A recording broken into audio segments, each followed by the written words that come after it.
challenges affecting the housing sector with stakeholders to provide solutions. I don't think that anybody can pretend that we're going to close the 17 million homes gap in 5 years. Each episode gives an insight into the housing plight of Nigerians. The gate man here needs a house as much as the millionaire who is driving past there needs a house. How can the housing sector be made better? Would the dream of owning a house by an average Nigerian be achieved? What strategies are the government putting in place to provide affordable and decent housing for all? Let's bring you up to speed on the happenings in the housing sector. Keep it.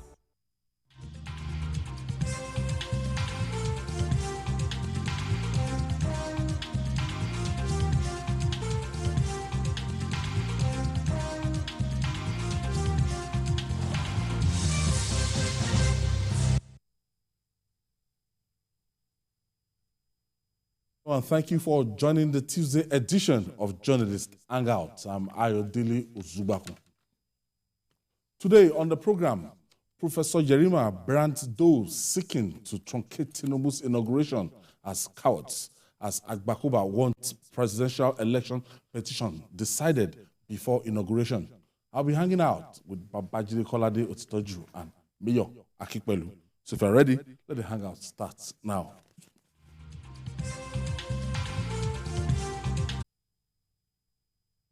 Thank you for staying with us. For every offense, there is punishment.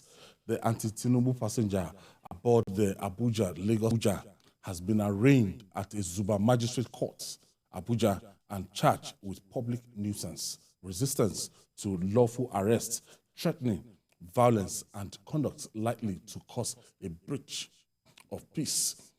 His lawyer, Ejike Ugu, noted that his client was admitted at the Murtala Muhammadu Buhari Hospital, but that the hospital did not have a psychiatrist, doctor, and psychologist to examine him.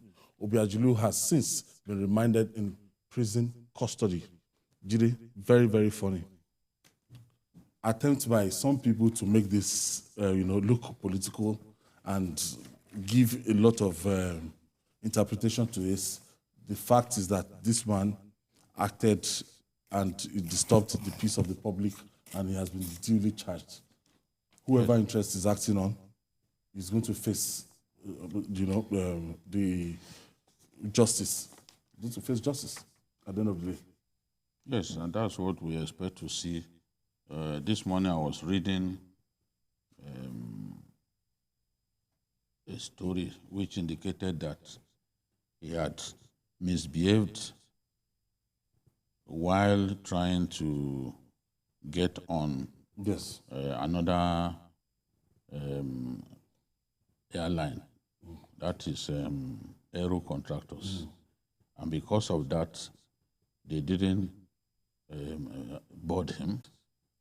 But it's a matter of shame that somebody who was behaving in a violent manner, that an airline refused to board.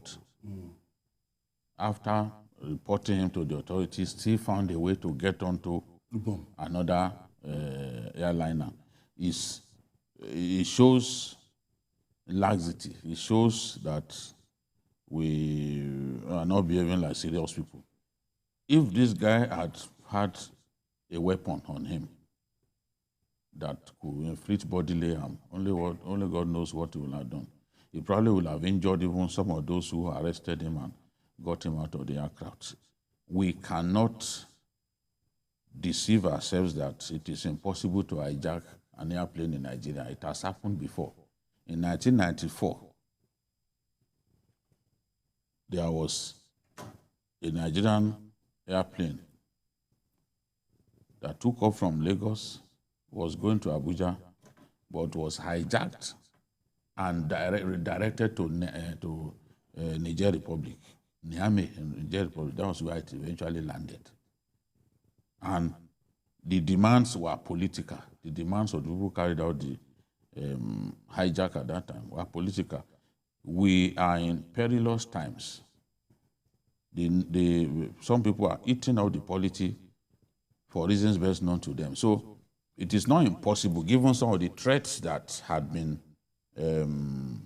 issued, that somebody could even get up and say he's going to hijack a plane. So we have to be careful, we have to be vigilant, and airlines have no reason in the world to board anyone who demonstrates aberrant conduct just before boarding begins. You have to ensure that that person doesn't get onto the plane and put the lives of the pilot, the cabin crew, and other people at risk. This same fellow, I was told that he bought something from ShopRite in Enugu, and he wanted to pay. He had cash, but he didn't want to pay with his cash, but the network was bad. And instead of returning what he had bought, he just decided to start going home. So they had to restrain him from leaving. So I think something is wrong with him upstairs. It's possible.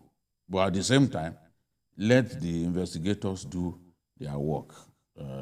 We never can tell what really is the problem with him, but I'm happy that arrest was made and he's been charged, and they didn't really make about it. He's been to behave abnormally, don't get onto an aircraft to do it. You can't even act anyhow. This is a country that we have rules and regulation. You can't sit down somewhere be asking for interim government. You can't sit down somewhere after election might have been conducted. You can't say the election should be cancelled. There's some things that no. Yeah, in the case of this guy, first I want to blame authorities at the airport, because if an airline refuses to board a passenger and they make complaints to the airport authority, that guy should have been arrested and questioned. For them to allow him to move away to another airline to buy a ticket was a breach, a security breach. And I think the airport authority should be more, it's not good for everybody, because somebody like that have shown traces of violence and was refused and was not, and an airline refused to board him, should not be allowed to even near an airline. That is one. Two, the guy is even very lucky that the accusation against him is public disturbance, public peace, and all that. Because what he has done is act of terrorism. Since 9/11, it has been established that if you do an untoward behavior in an airline, it's a terrorist act. So he's very, very lucky. You can't do that in the U.S. and so they'll fire himself. Yeah, you can't do that. Remember in the US. The one in the train? Yes. They didn't even wait for anything. You can't do that and hold down a plane. The security, if there's a marshal in that place, it will have attacked him. Since some Nigerians are saying that this was stage managed, that this man, couldn't have been from. No, that's a very stupid thing to say. Because we're in a period where a lot of people are put emotions into the way they think, and they arrive at conclusion when there is something. Instead of everybody to blame someone for bad behavior and condemn it, they're trying to spin it just because the guy was talking, the things that the guy was saying. You understand? Because one, people should know that it's either we want democracy or not. All these characters and their supporters who are saying things that are undemocratic, we have to know whether we want democracy or not. The foundation of democracy is the rule of law. So when there's an election has a process. When INEC, the umpire that is conducting the election, announce a winner, it is binding. What you need to do, if you don't agree with that, is to go to court. You go to the appeal court, which is the first tribunal in the first instance, and if you don't agree with whatever ruling you get there, you go to the Supreme Court.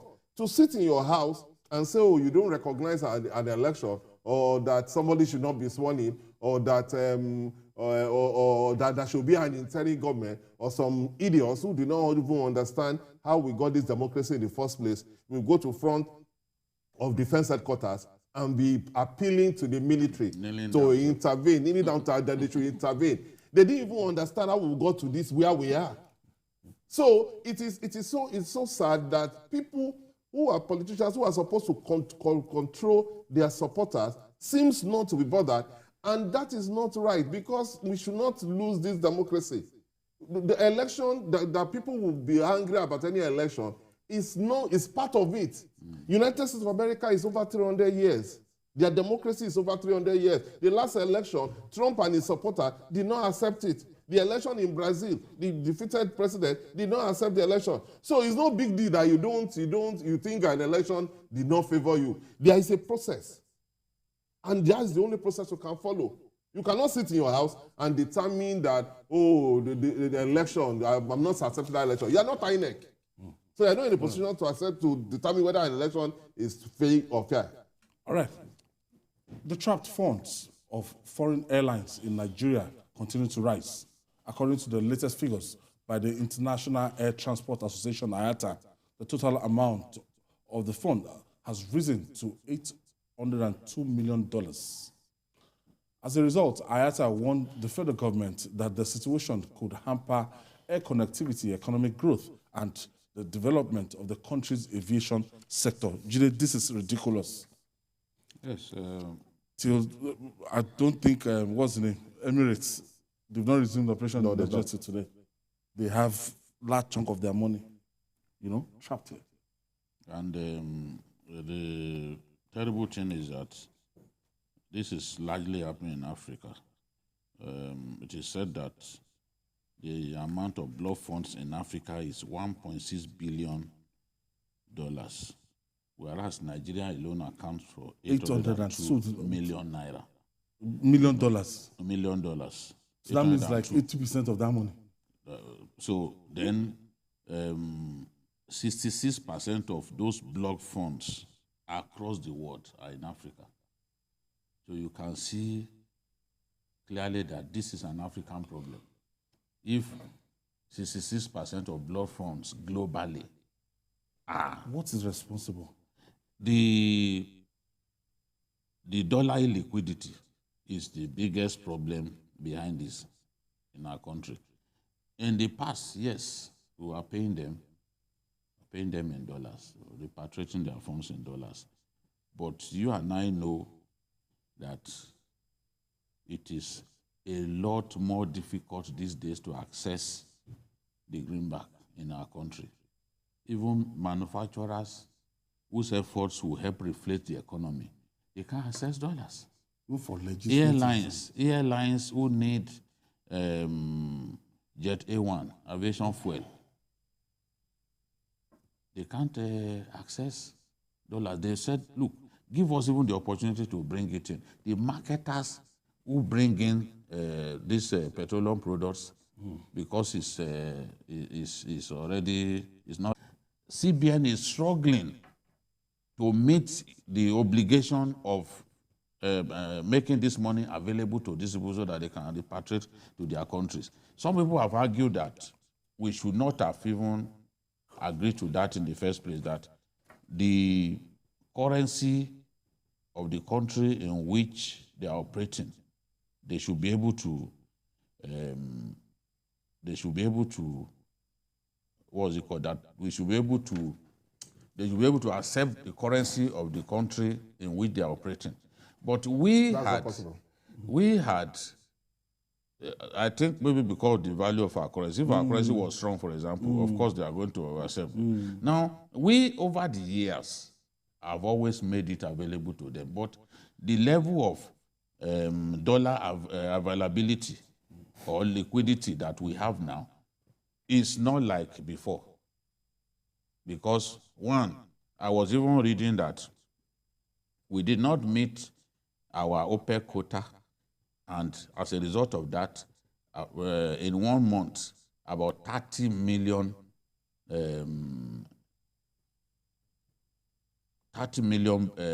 what's it called, barrels that we should have earned money from. We didn't earn money from it in a month. So if you don't earn enough money, and with the oil prices going down, you are not going to earn enough. Part of what you want to, what you are earning, you're also servicing debt in them. You can see that even the foreign reserves is going down. So where are we going to find enough dollars to meet this kind of obligation and others? We need to earn more. If we earn more foreign exchange, enough funds will be available for these and for manufacturers who also want to bring in raw materials, for pharmaceutical companies and the rest. So there are all kinds of problems, but it's because of this dollar illiquidity, largely, that we are facing this problem. $802 million. I think the problem has to do with Emefiele and those who run our economy, and I will tell you why. When you are a part of IATA, it's an international, it is a global thing where airlines, there's connectivity with all airlines. And because each airline cannot be doing business when you go around the world using the currencies of different countries. So there is a universal currency, which is the dollar, that they use to calculate anything that they want to do. Normally, when they sell tickets in your country, because they are not domiciled there, they are just doing business there. You understand? So they are seen as like expatriates doing business in your country. So normally when they feel like that, their money will be in dollars, the central bank gives it to them. Part of the problem, the first problem that we had was that the central bank allowed that money to accrue and got to a stage now that is even impossible for them to solve. Because they should not have allowed it to pile up like that to get to that. Because the problem that we have now, two things that people almost $1 billion. A lot of airlines don't want to come here. Those who want to come, the ticket that they ask, I will give you an example. Just 2 days ago, a friend of mine wants to go to Miami in America, in Florida. He wants to go to Miami. The ticket, business class ticket, from Lagos to Miami in America was 8 million naira. Yes, 8 to 10 million. To do a lot of things. So the central bank did not manage, the central bank did not, the way they were messing up different programs that they were doing in Nigeria, that's the same thing they had with this one. Because if they had done the needful at the time they were supposed to do it, it would not have piled up to have gotten to that 800. The second one has to do with those who run our economy. The two ways that we generate, three ways that we generate foreign currency, from selling our oil, from people in diaspora that expect money, and some business consign that earn dollars. But the problem now is that you sell the oil that we sell, the foreign exchange that we accrue there, instead of us to face reality, we use that money to do fuel subsidy. So the NNPC is not remitting the dollars that we are supposed to be remitting to the account. So the central bank do not have the dollars to pay out. There is a scarcity of it. For two reasons. Because now the oil that was supposed to do that, when the NNPC generate that money, they use it again to pay for fuel that they are going to import. So we have to face reality, and because if we want to be part of the global business chain, we cannot afford to be defaulting. Because what it means is that airlines will not come to your country, and you cannot do business without moving out and coming in. Julie, on a final note, what is the way out of this situation? $802 million going to $1 billion. How do we offset this amount? Oh, they have to find a way. The CBN governor had a meeting with them sometime last year, and I think some payments were even made. Yeah, but then he renewed. That's why they went back to. So we got to find. It's an obligation. When you get into agreement with people, you have to honor your obligation. That's what sets apart decent people from indecent people. Because if I know that you will default in business with me, I will not want to have anything to do with you. So this is an obligation that they have to find a way to meet. We have problems with earning foreign exchange. Part of what we have, we're also using a big chunk of what we earn. We are using it to import petroleum, PMS. So CBN will continue to struggle to find the funds for everyone. Everyone is looking for dollars in our country. And that's why the value continues to go up against the Naira. So that's the way it will be. Even the normal BTA, they've reduced it now officially to 2,000. Normally the PTA that you're supposed to be 4,000, they reduced it now to 2,000. Even the 2,000, you can't get it. You cannot get it. You fill forms, you go to... You cannot get it. It's so frustrating. Because they don't have that foreign exchange, they don't. It's so frustrating. People can't come here and do business. They were complaining the other day from Nigerians that why should British Airways be charging Ghanaians lesser than they charge us here? Of course, there's greater stability there. Yeah. They can plan. Today, you cannot say, okay, this is how much they will exchange the dollar to the naira. And they have more problem than us. But But they still meet their obligations.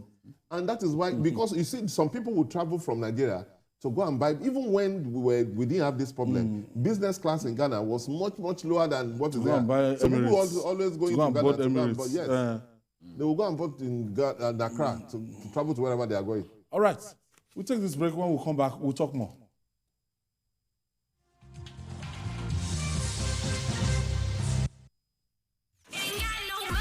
Are you ready to win big? It's Max Millions. Give me that money.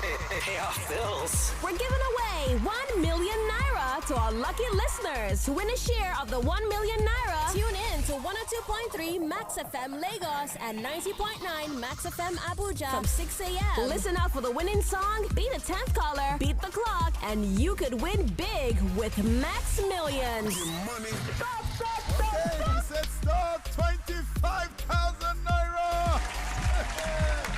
Come on. Max Millions, only on Max FM.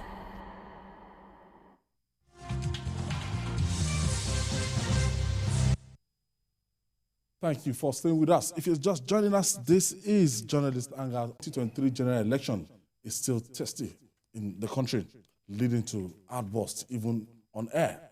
As such, the Human Rights Commission has advised the National Broadcasting Commission, NBC, to apply caution when acting on petitions of political parties against media organizations.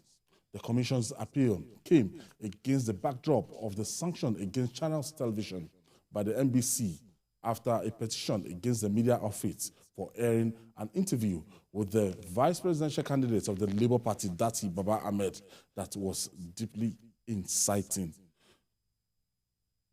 Jide, are we overregulated? I don't think so. I don't think so. And if you get licensed by the regulator, you are obligated to obey the code. There's a broadcast code. For example, on election day, and some of the provisions of the broadcast code are even in alignment with the Electoral Act. For example, you remember on election day in 2019, when on this station we broadcast in error an old program in which a former governor of a South state. Okay. Yes, I think like his a weekly campaign. His advert was part of the program. And it was even the candidate himself, and he was a candidate in that election. It was the candidate himself that raised hell because he knew that could hand him a straight disqualification. You are not supposed to publish adverts or 24 hours related material. Yes, to that election. 14, we got into a frantic mode. That's Stella and I. We had to do a mail in which we said, look, it is not the fault of this candidate. It was our fault. It was a mistake, And at the end of the day, they advised us what to do because the candidate and his wife were already worried because they felt that from within we wanted to sabotage his efforts. We had to apologize, and at the end of the day, the matter was resolved.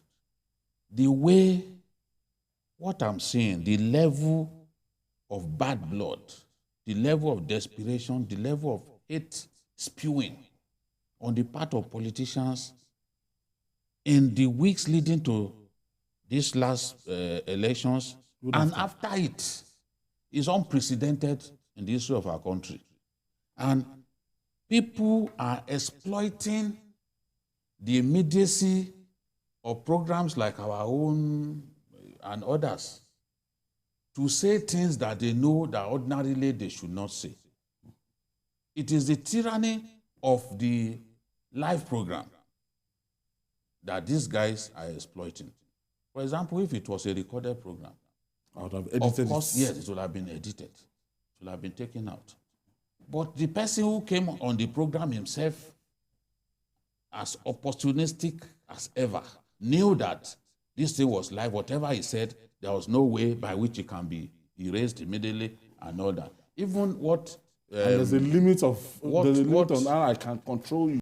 Yes, but you see, when the code is clear that you shall not even cause it to be put on air. The code does not prescribe punishment for the person that you are bringing. The responsibility is firmly on you. It's just like Arsenal now. It's Arsenal's title to lose. If they get their act right, nobody can catch them. You understand? So whatever happens, if look, I'm serious about this. No, but it's the truth. It's the truth. I'm not patronizing him or anybody for that matter. I'm just saying the truth.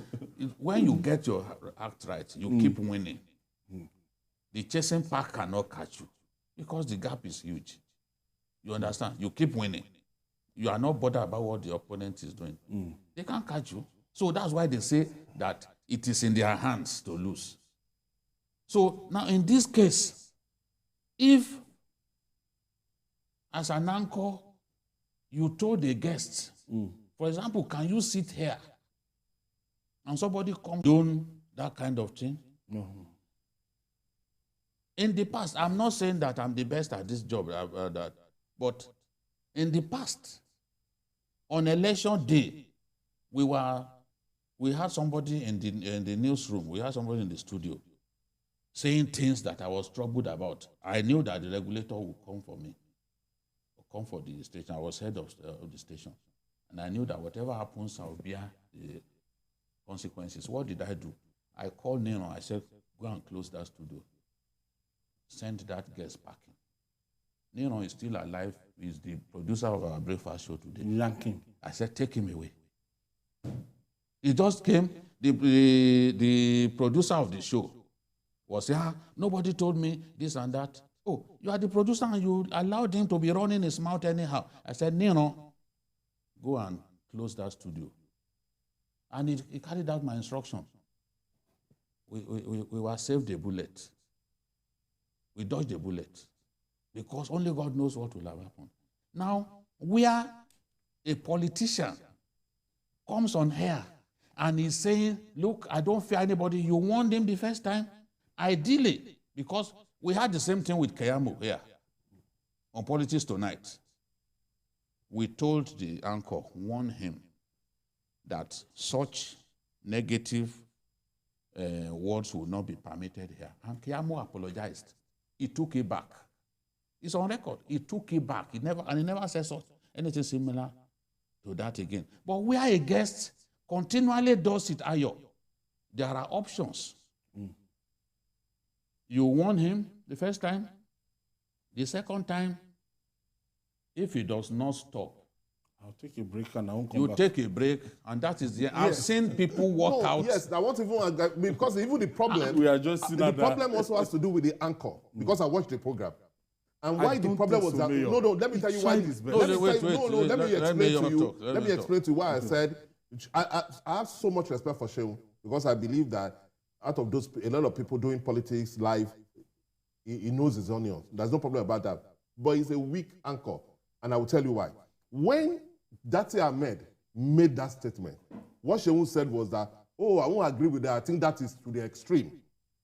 That is what he said. You see, because he was soft with Datti, that was what gave Datti, that was what gave Datti Ahmed the confidence to keep repeating something that is unacceptable. Because when he said, because what he said was that, no, I won't agree with that. I think that is to the extreme. And that guy now said, no. The guy now said, no. But he said, you see, I don't he now looked into the camera and said, my name is Datti Ahmed, and I'm saying at this. At that point in time, there's no how you can control him except you just... what you're supposed to do at that point in time, if you have insisted that you cannot do this, and insisted in doing that, you take a break, you just say that, oh, we are going to go, we'll come back on that. And when you take the break, you tell the guy, you have to comply with our house, or you leave this program, you move to the next guest.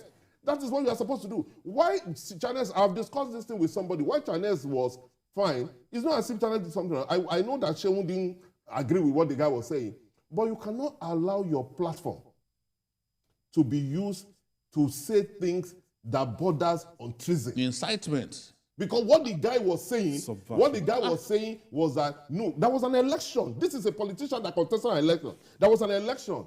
Somebody was declared the winner. You understand? And you say you did not agree with it. You have gone to court, which is the process for it.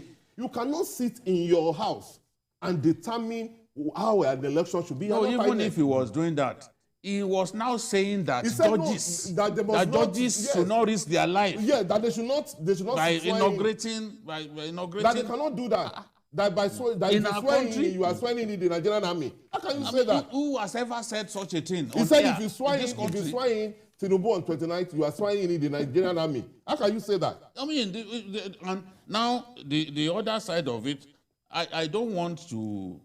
Shehu is more junior to me, and his elder brother, he started journalism the same time, Duro. So I don't even want to, it's like a victim of circumstance. I agree, now, yes. So I don't want us to appear like we are criticizing our colleagues. No, the NBC, you know, everyone is bothered that with NBC finding the way they are doing, stakeholders even complaining that no, this thing should have not over-regulated. Now, people are saying that, but you see, before the election, warnings were issued out by the NBC that politicians will try to do this. Stop it. Don't allow it to happen. NBC in the past had gone to a studio to work out a guest in this country. But when it felt like that guest was at the same time, we have another station that is running riots. If we start that one, that will be the only issue that we'll talk about today. Those ones too, there's no major station that NBC has not sanctioned during this period. Sometimes they do not make any noise about it, so you will not even know that those ones are being sanctioned. My own, when we are saying we are being regulated, on election day, a channel in this country was analyzing the strengths of the political parties, the candidates on election day. And I said, these were things that we were not allowed to do. Because when you are talking about the strength of individual candidates, you are campaigning. You are saying this one is stronger. And we saw it. We saw it. Someone came on TV to say that the INEC chairman should commit suicide. I mean, we've seen elections. These things had never degenerated. So even within us, we have to find a way to stop these people eating up the politics. But what do you expect NBC to do if they don't find? If they don't, what can they do? The only thing they can do is to find. Because they can't close down the station. Yes. That would be extreme. So the only thing they have the power to do it. They have the power to do it. But what I'm saying that they have no choice. The only thing they can do to show that what you have done is not right is to fine you. And what that means is that when another guest comes next time, you will not give it. You won't allow that. You won't allow that. Because you don't want to be fined. So you will just tell, because if you tell a guest to say, sorry, you cannot say this. I remember that there was a guest that was on the same channel. And she won't ask the guy to take it back. One guy like that, he said something, he said, oh, the language is not acceptable on air, that the guy should take it back. Some will accept. Some will accept. Some will accept. It's your show, you are in charge. If you ask somebody to that, Mr. Datti Ahmed, you cannot say this. And the guy insisted that he must say it. Why must he say it? Let him start his own station. You go on break and allow him to go and do his own station. In fact, you know, when what's his name? Sule Lamido was saying on my friend's program, Doctor, our friend, that you are one of us. You can't deny us now. You belong to PDP. We made you. He was saying all those things. He quickly called for a break because he saw that at that point he had lost control of He had to go on a break, and when they came back from the break, the whole thing. Because when you go on break, you're able to tell the guy to say, look, according to the rules, if you will not stop this, then that means you have to excuse us. We'll go to the next guy. Now, the other leg of it is where the Human Rights Commission. No, not Lisa yet. That's a different story. Where the Human Rights Commission was saying that that NBC should not be listening, that they should not be fining people based on petition from politicians. But the Human Rights Commission got it wrong. The petition that Bayo Ononuga sent to NBC was received on the 30th of March. The letter publishing our friends came on the 27th of March. So it wasn't, they had taken their decision before Bayo Ononuga even wrote his own petition. The decision had been taken. So if one of our senior brothers came and was abusing Bayo, you did this, you did that. Bayo's letter came after they had taken their decision on the 27th. So, and it is still on that misinformation that the Human Rights Commission is saying, oh, politicians can't be telling NBC should not be acting based on petition politicians. My concern, and you will see that even Soyinka is worried about the extent to which people are going. Just coming on TV and saying absolute rubbish. Soyinka is saying, look, even for you spokespersons or politicians, elections have ended. Yes. But you are still abusing people all over the place. Abusing each other. You are still eating up the polity. Soyinka had to comment on you don't this. need that. People still talk as if there's still election. Election is over. And some of what they are saying, honestly, they can push the country to war. That's why I asked him. I was born, raised in the North. I said, there are certain things that someone can say here today that it can lead to riots in the North.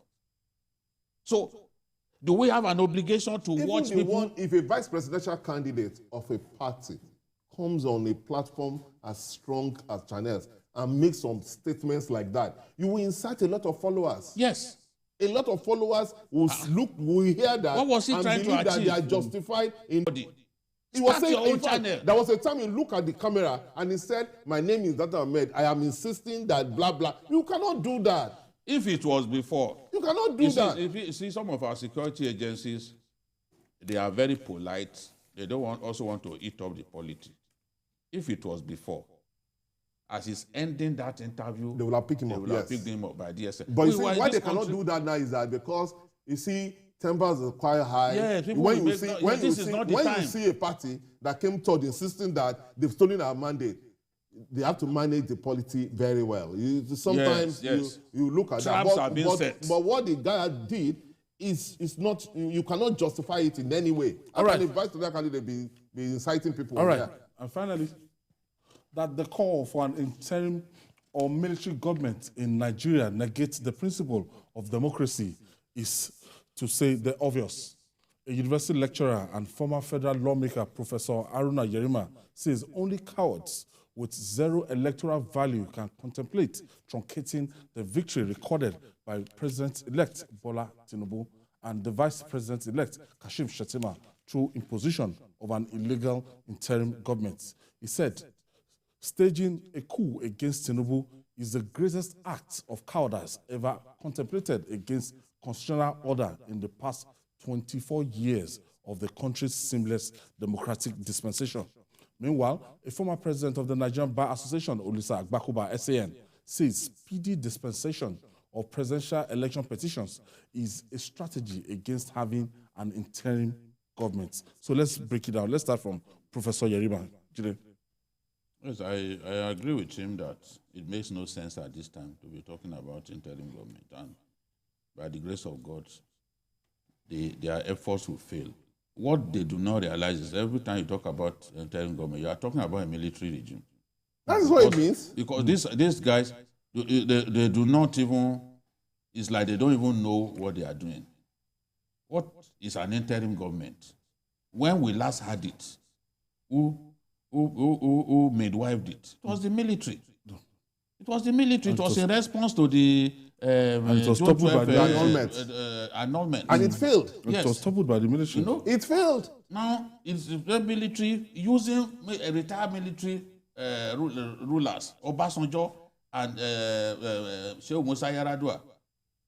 I was there when the Northern Consultative Forum had its meeting in Kaduna, and people like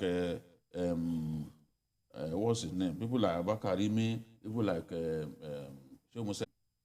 Right after he returned from the UN, where he was saying that the Nigerian democratic experience is an irreversible this thing, that we are on course, we will have democracy. Yeah, whereas Abacha, who was put there as a Minister of Defense, it was for a reason. Even before that time, they had been calling him Khalifa. Khalifa means successor. So he didn't waste time. They got him out of the way, and it became... So people should be aware of what they are even calling for. I think it's a silly thing. Makes absolute no sense for anyone enjoying democracy now, sitting on social media, abusing people, enjoying freedom of insulting people that you cannot lace their boots. What you are talking about? You don't. You're a little boy. You don't know what you are talking about. So this is the thing. Yerima knows what he's talking about. How can an election has taken place? Show with empirical evidence, with substantial evidence, that it was you that won the election. That's what we want to see. And prove it in court. Prove it. Prove it if you have the evidence. We've seen elections overturned in this country. Yes, and I go to even the in court 2007, it was almost overturned. The presidential election was almost overturned. Obasanjo won by a narrow 4-3 in the Supreme Court. So if you have an avalanche of facts, go before the court, present it, and the courts will give you victory. So whether you came third or it was you, the man who came fourth, I said that for now he's not interested in going to... the champion of Kano. Yes, the king of Kano politics. Not yet the king of Nigerian politics. Kano, yes, established that with the results, with governorship and presidential. Yes, we know, we give him... We're giving you Kano. He has said it's not going to court, but he can go to court if he thinks that he, in fourth place, won the election. If he did that, I won't be shocked. After all, somebody who came third is insisting that he's the one who won the election. It's even louder than the person who came second. It's louder in every way than the person who came second. So we can tolerate all kinds of things, but some of us who are lucky that we still have our lives after military rule, after all what we went through, we don't want to see. No, if they know Colin Omenka and what they do at the Directorate of Military Intelligence in Apapa, they won't be saying this nonsense. They don't know. They don't know what the military was. If they know Colin Omenka and what Omenka did to people, especially journalists in DMI in Apapa, they won't be asking for interim government. Omenka would tie a woman and a man together. Everywhere they are doing, everything they are doing together. They are bathing together. They want to defecate, they go to toilet together. He tied them. You first dehumanize you. You are not a human being anymore. That's what he was doing. You know, that word, that will waste you. That was the word. Yes. It was in his mouth. He was the first to describe killing a human being as wasting a human being. That was when I first... Okay, we have a caller. Thank you for joining us. Go ahead, please. HK. Yes, sir. All right, go ahead. Good evening, we can hear. Hi. Yeah. I've been enjoying the program. But at times, the way you people normally analyze issues, to me, one thing is touching you people always use the word to use. What is it? Okay. What did he say? I didn't hear him very well. I can see where he's going. I've been watching journalists Hangout, and then he mentioned Bola Ahmed Tinubu. He probably wants to say that we are biased. No, that's people nobody, they don't like nobody, the truth. Nobody can say that. That's where it's headed. When there is an election, you see, when people talk about interim government, that's just wishful thinking. There's nothing like interim government. We are past that stage. Our democracy has developed to a point. People. But why is it difficult for somebody that didn't win? We should have just a winner. You see, no, there are people like. Let me give you an example. Like again, I will go back to America. In the last presidential election in America, Trump lost the election. Everybody knew he lost the election. He deceived himself, and he was able to rive up his supporters to say, "Oh, it is a stolen mandate. They've stolen our mandate." And America, this is not a banana republic. The biggest democracy in the world. America, the supporters of Trump went to attack the Congress. The symbol of American democracy. He incited them to a point that they went to attack the place. And it was clear that he lost the election. And it was clear that he lost the election. Now, people have been tried, people have been jailed. Even himself, there is likely to be a criminal investigation concerning that. But you see, that's why, whatever you like there. If you believe in democracy, if democracy, the foundation of democracy is the rule of law. So the only place we can go is to go to court. Yeah, Olusegun saying that, look, I think for this to work, maybe the election petition tribunal should just start from the Supreme Court and end with the Supreme Court. Agree with him. No, as in, I'm just quoting what they do in some other country. Okay. That they don't go through the gamut of the Court of Appeal, Supreme Court, and this will take time. Maybe the first court of this thing should just be the Supreme Court, and within the days, 180 days before the inauguration, before anybody is sworn in, Olusegun is saying that, look, for the burden of legitimacy to be removed, but let's just have a president that has been pronounced and confirmed by the court before inauguration. What do you think about this? He's talking about Court of Appeal working for maybe 7 days or so. How many days? Even in the UK and the US, do they dispense of cases in that short, in such few number of days? The law is clear. The law is clear about how long this thing should take, 180 days and all that. So if the Constitution is not amended, why are you bringing this at this time? It was even amended. You've been NBA president, you are a son, you know that it's not practicable for us to have 176,000 polling units. If you are saying you've won the election, you will have to provide evidence from all parts of the country. If you are saying you were cheated, it's the same thing we are saying now. The same thing we are saying. If you are saying you are the one who won the election, and you are not pronounced winner, you have 176,000 polling units. You provide facts from everywhere. How is it possible to look at, even to examine those ballots that were used? Because they have asked to be allowed to examine ballots. Do you think it's just a few hours that you examine those ballots? I mean, people, I don't understand why he's saying this at this time, but it is not practicable. It is not practicable. You need time to dispense of this kind of cases. You need time. There is no illegitimacy. Somebody has won the election. In my own case, I don't agree with Olusegun, and I'm surprised that he's still an advocate of or the way you look. No lawyer knows the law. It is trying to know that it is the court that knows the law. It is the court that determines what is the law. So if we're going to that, it is the Supreme Court, the judicial system that will determine how they are going to run things. You cannot come and now say that, oh, because you guys want things done. What we have been doing is that somebody is sworn in so that the peaceful transfer of power is seen to have been met, and then people who can follow their cases, if they are found to have won, the person that was sworn in will be asked to vacate.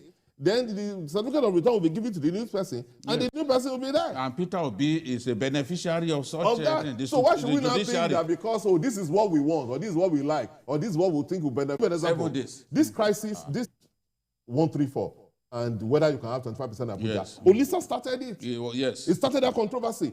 And as a senior advocate of Nigeria, he knows that Section 299 has already settled the status of Abuja. Yes. Even Section myself, I'm not a lawyer. says, Section 299 says for constitutional issue, the Abuja will be considered as a state. It is there. It's in and the there same are pronouncements of the Appeal Court and the Supreme Court saying on that the Abuja, as early the as status of 2003. Abuja is a state. There are rulings to that effect. And the senior advocate pretend as if he didn't know that. No, he didn't know that. You see, because when they have interest in something, they will want to steal the law from their own prison. Yeah. That is unprofessional. Maybe you were here when a lawyer was abusing Ayo here. He called Ayo all kinds of names. By the time that matter was decided, was it not on the losing side? They think that because we didn't study law, we have not got our initiative. Even that one, there's no controversy. But some very senior lawyers are creating controversy for something that they know has been decided by the Supreme Court. And it's in the Constitution, very there. It has been decided. Okay, Mayor, Kulu temper. Today is your birthday. Mayor is 63 today. Mayor Akipolu, want to wish you well. Thank you very much. And just like yesterday, that we did 3 years ago. Yes, we had to celebrate that. I was surprised too that 3 years ago was 6 years. We were thinking of something big, for the. But unfortunately, yes, COVID came. So what are you doing for us? For the society. No. I'm taking the family for dinner. Boy himself. Okay. I'm taking the family for dinner at the Chinese restaurant. Okay. That's what I'm doing. The rest of us who are not. You're big. No, family is number one. Let's do family first, so that madam will send me out of the house. Madam is in the house, so that she won't send me out of the house. Thank you very much. Also, my co-host on Friday here, Citizen Jones. Yes, today is his birthday too. It's 73 today. Yes, Citizen Jones is 73 today. Mayor is 63. Nigeria's oldest broadcast journalist. Yes. Mayor is 73. I'm so shocked that it's 73 because it doesn't it's so strong. Still going strong. Yes, it's very strong. Still going strong. We are coming after this whole thing. We are coming to celebrate with you. We wish Mr. Jones well. Yes, Jones is an exemplary broadcaster, someone you learn from all the time, someone that you are bound to enjoy his company. So we wish him Godspeed, wish him good health. And I'm sure that he's not ready to. No, he's not ready to enter the departure lounge. No. He's still very, very strong. He's still very much very, very strong. On top of his game. On top of and Mayor is still very much on top of that on game. Top of his game as well. The society boy.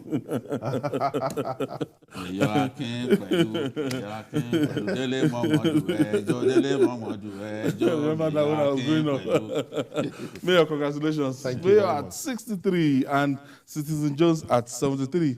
On that note, say thank you. And that's our package today. Join us tomorrow for another episode of the program. You can watch the repeat broadcast tonight at 11 p.m. Join us this Sunday from 1:30 to 3:30 for Journalist Hangout on Sunday. We're on YouTube, youtube.com/TVC News Nigeria. I'm Ayodele Osubaku. Bye for now, and God bless Nigeria.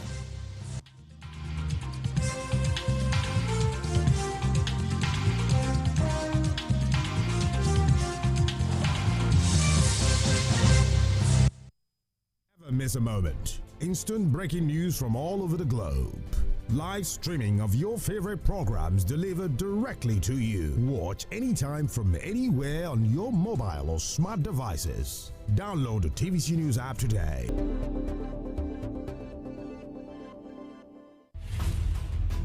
In the month of April, 2nd is World Autism Awareness Day, while April 7th is World Health Day. On the 11th of April, it is World Population Day, and on the 14th is the 9th anniversary. Never miss a moment. Instant breaking news from all over the globe. Live streaming of your favorite programs delivered directly to you. Watch anytime from anywhere on your mobile or smart devices. Download the TVC News app today.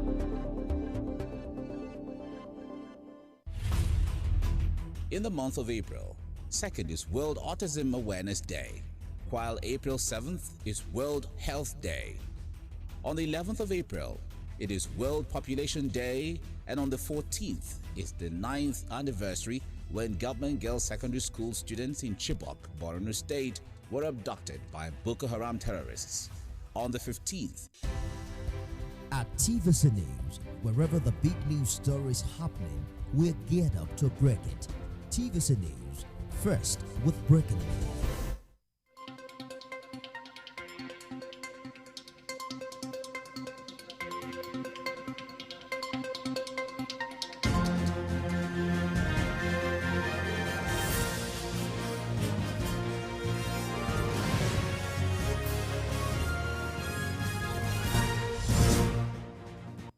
Welcome to TVC News at 6. Let's begin with this update where the federal government is cautioning the presidential candidate of the Labour Party, Peter Obi, against inciting people to violence over the outcome of the presidential election. Minister of Information and Culture, Lai Mohammed, gave the admonition in Washington, D.C. during his official engagements with some international media organizations on the just concluded of America, Associated Press and Foreign Policy magazine. During interactions with the media organizations, Mr. Mohammed said it was wrong for Peter Obi on one breath to seek redress in court over the outcome of the polls and on another breath incite people to violence. The minister said in challenging the election results, there was no pathway to victory for either Mr. Obi or Atiku Abubakar, the presidential candidate of the People's Democratic Party. Mr. Mohammed said neither the candidate of the PDP or Labour Party met the constitutional requirements to be declared as president.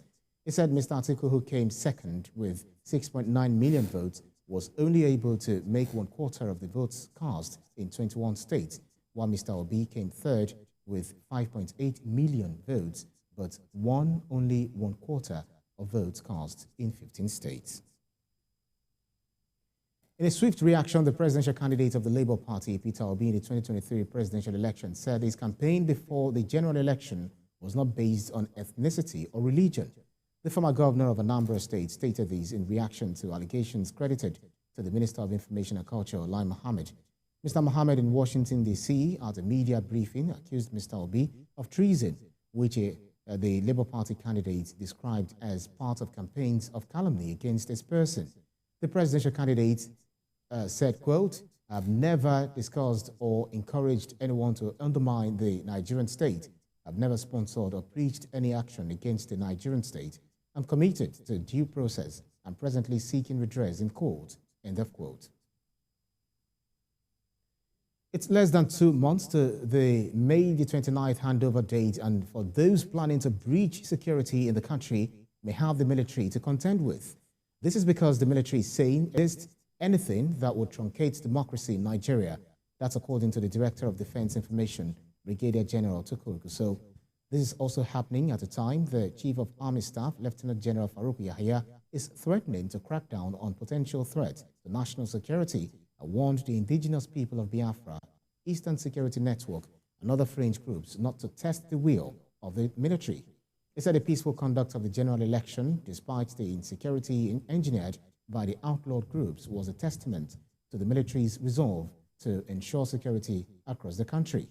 The military's position is against the backdrop of the security crisis that preceded the election in parts of the country and the recent agitation for interim national government by some groups dissatisfied with the outcome of the presidential election won by the All Progressives Congress candidate, Bola Tinubu. The Benue State government has entered into an agreement for a debt swap with the federal government. State Commissioner for Finance, David Olofo, who disclosed this during a briefing at the end of the Benue State Executive Council meeting, noted that the development will place the state in good financial standing in the event that any government after it intends to borrow. Maiwo Kwato has the details. This administration assessed between 2015 and now, assessed federal government intervention. All this put together came to about 84 billion as of today. The domestic debts that would be taken care of include loans acquired for bailout facilities, budget support facilities for state and local governments, agricultural commercial bank loans, small and medium enterprise development fund, World Bank RAMP, bridging finance from UBA, FG Counterpart Fund for Universal Basic Education, and CBN COVID-19 funds. All these facilities put together amounts to about 84 billion naira as at the 3rd of April this year. Federal government over time dip hands into those accounts and spend money on subsidy amounting to about $12 billion and other responsibilities of the federal government. This came to a total of about $18 billion.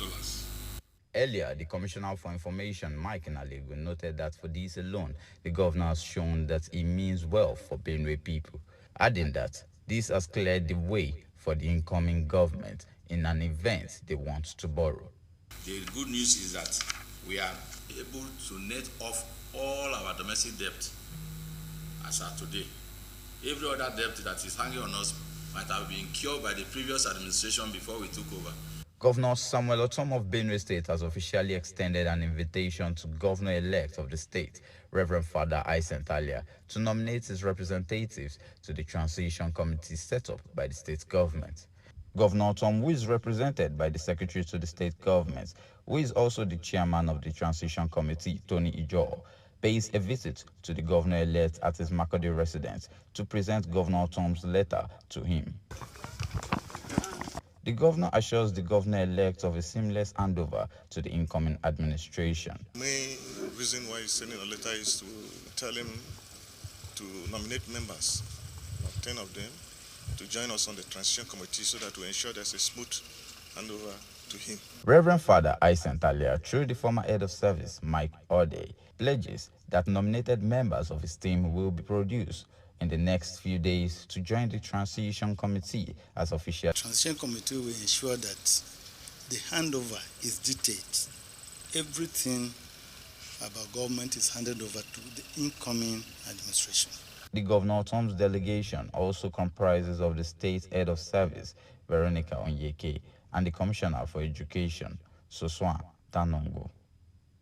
Mayowa Okwatso, TVC News, Makurdi. River State Governor Nyesom Wike has commended his Benue State counterpart Samuel Otom for backing the return of power to the southern region of Nigeria.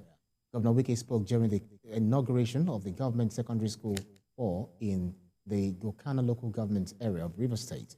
Samuel Otom is one of the aggrieved governors of the People's Democratic Party who, in the build-up to the 2023 general election, demanded that presidency rotate to the southern part of the country. Special guest of honor, let me thank you for standing firm. Yes, you stood firm that presidency should go to the south. Yes, you paid for it. But history will be with you on your side. That when the time came for people to stand up, for Nigeria to be united, for Nigeria to be one, for Nigeria to move as a country, you came out and said, look, yes, I'm from this zone. Yes, for equity and fairness and justice. It will be for the unity of this country if the presidency goes to the south. My brother, we want to thank you, we want to appreciate you. We'll be wherever you are. We'll give you any support that you require from River State. You are our brother. Let's talk security matters now. About 10 students have reportedly been kidnapped by yet-to-be-identified persons in Kacha local government area of Kaduna State. The victims are said to be students of the Government Day Secondary School, Awon. The Kaduna State Commissioner for Internal Security and Home Affairs, Samuel Arwan, said the incident happened on Monday. He said the exact location of the incident is yet to be ascertained, as detailed reports are still being awaited from security agencies. According to him, the reports will clarify whether the incident occurred within the school premises or elsewhere. Let's now bring you a timeline on the series of schools attacked in 2022 by bandits. On March 12, 2021, gunmen invaded the Federal College of Forestry overnight, kidnapping about 30 students. April 21st, 2021, gunmen attacked Greenfield University. 5 students were killed, 22 others abducted. Another attack happened on July 5th, 2021, at Bethel Baptist School. 20 students were abducted. And also, August 3rd, 2022, Federal School of Statistics, Manchok, Kaura local government area was attacked by gunmen. 1 killed, another abducted. The government then ordered the closure of schools after a series of kidnapping in the state. Do stay with us here on TVC News at 6. We'll take a break and we'll be back with more stories.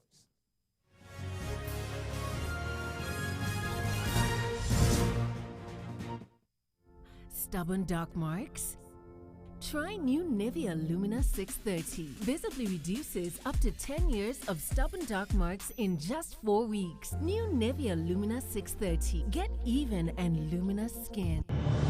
It's always a great morning on the TVC Breakfast Show. Thanks for joining us on TVC Breakfast. With the array of stories that matter and what's behind them. As you say, the first blow indicates the direction of government. Tell us what really is going on between your union and the federal government. Once it's generated, if you don't use it, it's waste. We are not even sure whether we have a strategy for security. Are you saying that there was nothing wrong in that? Was he the one driving the taxi? Answer the question. Reveal your morning with all you need to know. Like yes, just mundane lyrics. Yes. How does that fit into your scheme of events or duties right now? No chief of staff, no general has the right to call a governor to order. The governor has been elected by his people. Start your day right, because this is the breakfast show that adds to your breakfast. TVC Breakfast, weekdays at 7 a.m. only on TVC News.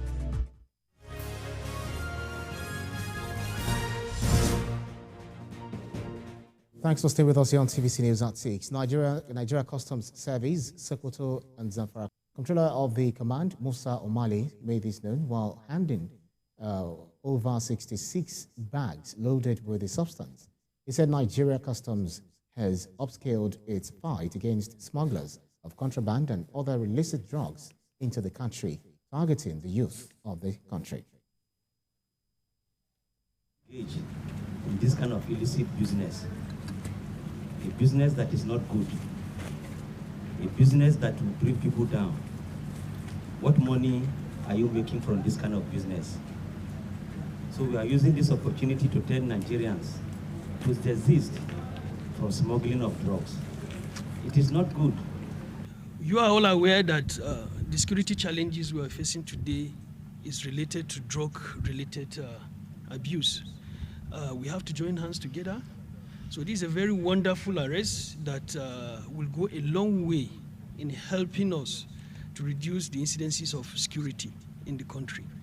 I once again want to thank the Nigerian Customs for this wonderful arrest. The Nigeria Communications Commission says it will be providing the Nigerian Defense Academy with internet service for 1 year. The Executive Vice Chairman says it's part of the Commission's civic social responsibility and will ensure the Academy is in tune with the latest development in technology, which can be used to secure the country's cyberspace. Celestina Iria has the details. The pace of military modernization and the emergence of new capabilities arising from technological innovation will have a significant impact on the character of war and how military operations will be conducted. These include the fundamental role of human combatant. While there is practical battle lab system research activities aiming to examine the use of robotics, information technology, and artificial intelligence, these has largely been reactive. Technology like drones, guided munition systems, rocket and explosive defense system for tanks or APCs, advanced balance sensors for soldiers, 3D printable weaponry, and other notable technologies like precise unmanned aerial vehicles are now being deployed and used. Nigeria as a country is striving not to be left behind and also make considerable advancement in the use of technology in protecting her territorial integrity. Today, cadet officers of 72 regular course, the Computer Science Department, Nigerian Defense Academy, Kaduna State, is visiting the Nigerian Communications Commission. This visit is part of their practical and industrial training to boost and corroborate what they are being taught in the classroom. This is also to afford the cadets the opportunity to ask questions and seek clarification on the use of computer science and technology in the advancement of the Nigerian military. We've invited experts on 5G from our Spectrum department, experts on information technology from my IT department, and experts on cybersecurity, which we believe are areas of interest to you. We are here for such visit because everyone knows that for you to graduate, for you to be awarded BSc in a science course, you will need to fulfill the minimum requirements. And it means that you will need to not just see what is being taught theoretically, you need to balance with the practical aspect. The Executive Vice Chairman of the NCC believes communication is key to any electronic combat readiness. We're exchanging ideas, we're collaborating, we're innovating, because the territorial integrity of this government is something that the military has decided to uphold as well as to secure.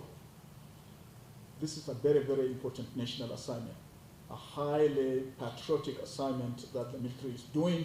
The EVC admonished these cadet officers to focus on developing software that will enhance Nigerian cyber security by protecting Nigerians' data and also Nigerian cyberspace. Celestina Iria, TVC News, Abuja. Take it to Ondo State, where the state government has unveiled an education endowment fund aimed at raising funds towards repositioning the sector in the state. Addressing journalists in Akure on the development, the State Commissioner for Education, Science and Technology, Femi Agagu, said the state government is targeting more than 1 billion naira from the endowment. Ayodeji Muradeyo has the details. Ondo State government allocated 41 billion naira for the education sector in the 2023 budget. The figure represents 14.9% of the total budget of 275.49 billion naira signed into law by Governor Rotimi Akeredolu. The state government unveiled an education endowment fund to complete the process and boost the sector. Under this arrangement, all taxable residents of the state are expected to voluntarily contribute 1,000 naira annually for the purpose of funding the education sector. Entrepreneur by excellence, adept at building. At a press briefing in Akure, the State Commissioner for Education, Science and Technology, Femi Agagu, announced the setting up of the board comprising prominent people of the state to judiciously administer and regulate the fund. According to the Commissioner, the number of schools being funded by the state government is enormous, hence the need for collective responsibility from residents to assist the government. What we have done today is to unveil the new education levy of 1,000 naira per taxable adult per annum. Government has made it very convenient. Paying 1,000 naira in 1 year is not something that can bother anybody who is a lover of education. And we have worked with the Board of Internal Revenue. The State Commissioner for Finance, Wale Akinterewa, said the endowment fund will go a long way in funding the sector. There is no amount that is too much to spend on education. So this fund is meant to enhance whatever the state is doing, the state government is doing. You understand? So, and there's, like I said, there is no amount of money that is too much to spend on education. So whatever the government is able to do, even based on its own budget, this fund will also help to enhance. The state government believes that this will enhance the education sector and wants the citizens to key into this so that education can be well funded. Ayodeji Moradeyo, TVC News, Akure. Still in Ondo State, where the acting governor, Lucky Aiyedatiwa, has stressed the need for the government at all levels to constantly empower the youth to reduce high rate of crime. Mr. Aiyedatiwa spoke at the Ondo State Youth Empowerment Program held at the premises of the State Information Technology Agency in Akure. He said the current government in the state will create enabling environments to make youths in the state self-reliant and employers of labor instead of unnecessary crave for white-collar jobs. With NGC. The youth constitute a very resilient, dynamic, and energetic sector of the population. It is the desire of the state government that such energies should be tapped and redirected for productive economic and social well-being of the people of this administration, that skill acquisition, training and empowerment for the youth is an efficacious strategy in crime prevention. Government knows that there is no space again, no space to accommodate a number of graduates that are coming out of our universities and higher institutions. And the best way to empower them and to enrich the nation is to ensure that their own capacity is built up. Let's talk health matters. A new report published today by the World Health Organization reveals that around 17.5% of the adult population, that is roughly 1 in 6 persons worldwide, experience infertility in their lifetime. Infertility is a disease that affects both male and female reproductive system. The WHO Director General, Tedros Ghebreyesus, says, quote, the report reveals an important truth. Infertility does not discriminate, end of quote. According to the report, in most countries, fertility treatments are largely funded out of pocket, often resulting in devastating financial costs. People in the poorest countries spend a greater proportion of their income on fertility care compared to people in wealthier countries. WHO's Director of Sexual and Reproductive Health and Research, Pascal Alote, says 1 in 6 persons is a significant number. She added that the organization is calling for greater policy prioritization of infertility as well as greater access to infertility services. The need for government intervention towards tackling challenges of urban development for sustainable growth has again been brought to the fore by African Cities Research Consortium. The organization believes that urban development planning can curb insurgency, unemployment, and other social vices in metropolitan settlements across the country.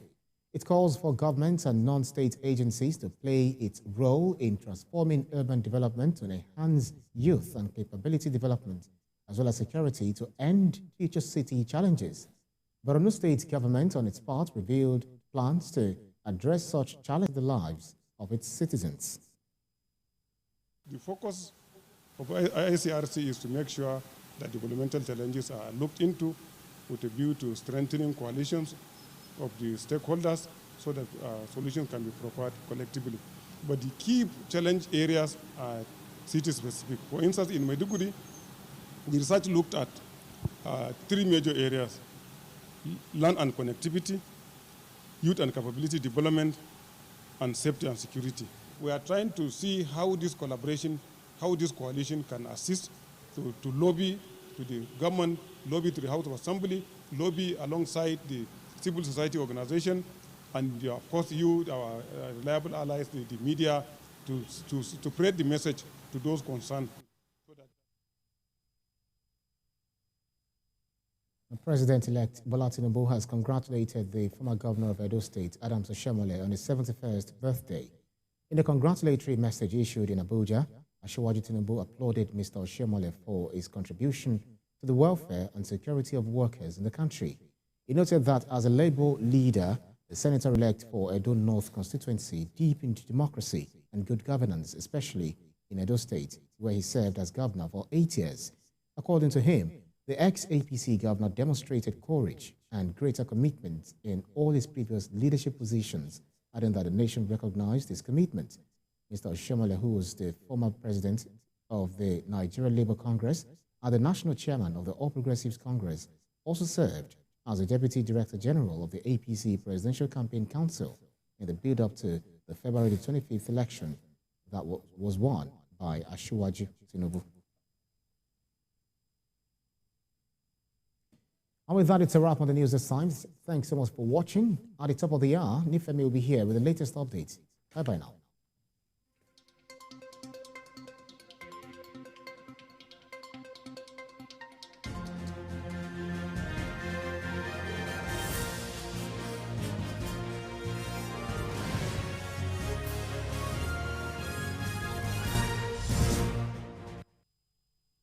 Never miss a moment. Instant breaking news from all over the globe. Live streaming of your favorite programs delivered directly to you. Watch anytime from anywhere on your mobile or smart devices. Download the TVC News app today. Keep up with innovative, revealing, and groundbreaking happenings in the world of brands and brand builders in Nigeria and across the globe. Mingle with people and brands that make the cut and the personalities that keep reinventing the trends and traditions in the marketing world. All are exciting one-stop shop for marketing buffs. Marketing Edge on TV. You are always right on time with the right people and movers and shakers of the world of marketing as they share their views and ideas on the business and challenges of advertising, corporate affairs, media strategy, and the unfolding exciting world of digital marketing. Join the trendsetters and key decision makers as they shape opinions and project into the future of the marketing landscape for 30 exhilarating minutes on this channel. Stay ahead, be thrilled to beat, be marketing savvy.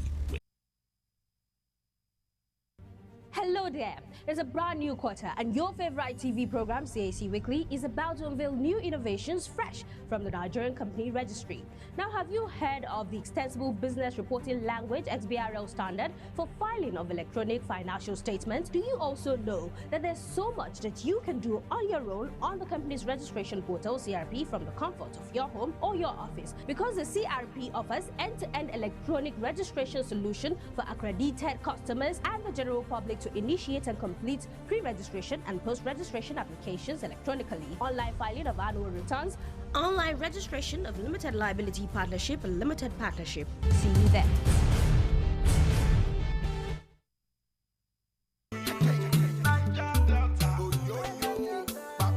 Nigeria's Niger Delta region, where the black gold continues to flow and fuel Africa's largest economy, where the line between wealth and poverty has never been thinner. Oil, gas, politics, development, and community issues all are highly valuable commodities in the Niger Delta. How do they combine, and how can they work together to spawn a new era in the Niger Delta? As he probes deep to analyze issues in the region from angles never before explored. Inside the Niger Delta with Mamode Akuga, the authentic voice of Nigeria's oil-rich region.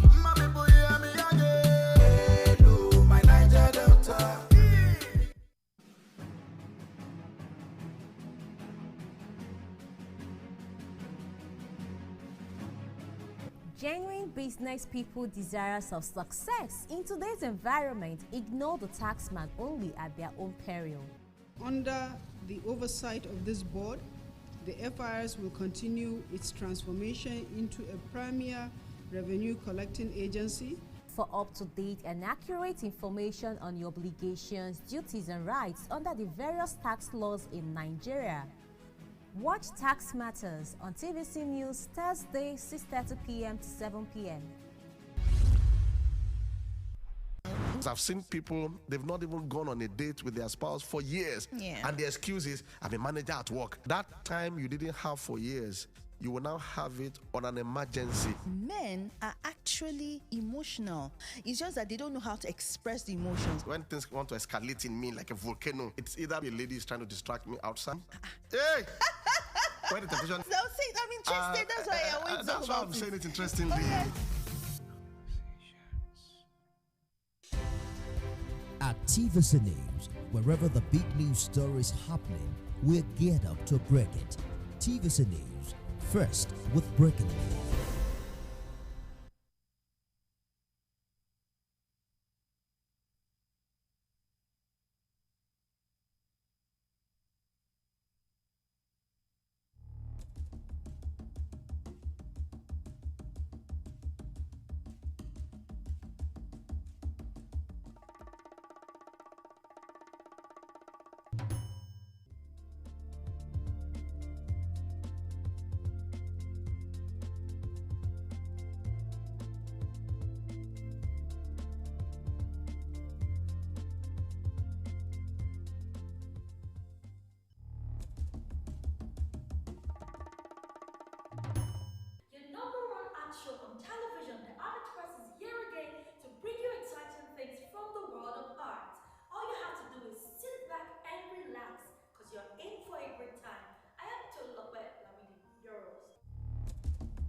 Tegbe Fetego. Now, Tegbe Fetego is a painter from Botswana whose practice is rooted in his identity as a Botswana artist, working from a place of continuous discovery, exploring issues of personal identity, mythology, and place.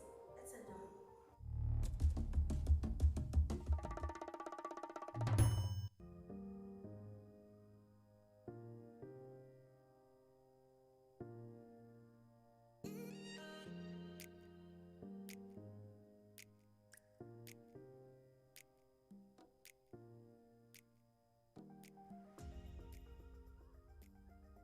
Tebe actually came to Lagos a few years ago and did a residency in my foundation. And in fact, he was the last one who was here before the pandemic.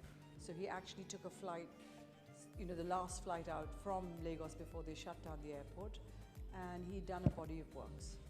So he left the body of works behind, and we had a show of his in our first year at Co. And we sold out. So we had a fantastic full sellout show. And so we spoke to him. He lives in Botswana. He's from Botswana. And we said, can you do another show for us? So he's done this for us and he sent it from there. So we're very excited to show his work again after 2 years. And he actually uses a lot of green. His paintings are all green. And he has sort of black figures, black bodies, and so that's really what he's trying to show is, black figures. But this one, he's got a sort of showing us a lot of teeth, as you can see behind. There's somebody coming out of the mouth.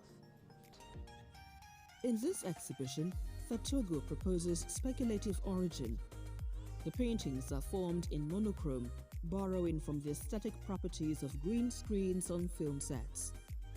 The exhibition is comprised of 7 suites of paintings, each presenting a different imagined origin story. In this new body of work, Fetogo expands on other possible theories, including the process of a figure's self-making, the body as a prop on film set, the environmental effects of industry, and the scientific definition of the black body in physics.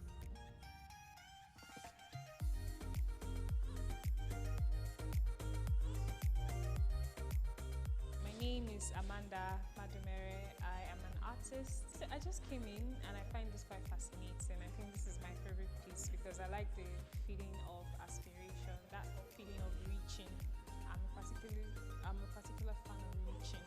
So I get that from this, and so far it's my favorite piece so far.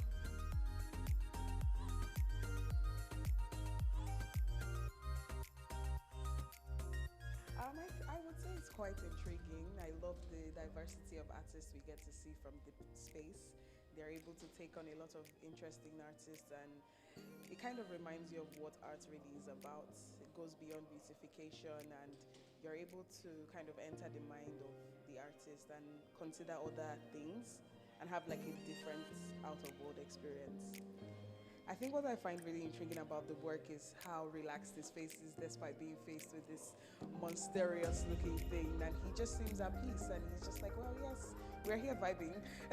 And I think it made me more interested in kind of like finding out the folklore stories from Botswana, because I can see that's where some of the inspiration for the work came when I read the preview of what he had to say, and that was really interesting. I think it kind of shows how many African countries have their own stories and tales, and how, growing up we had our own as well, with the whole Madame Konkoi and a bunch of other stories, and it's really interesting.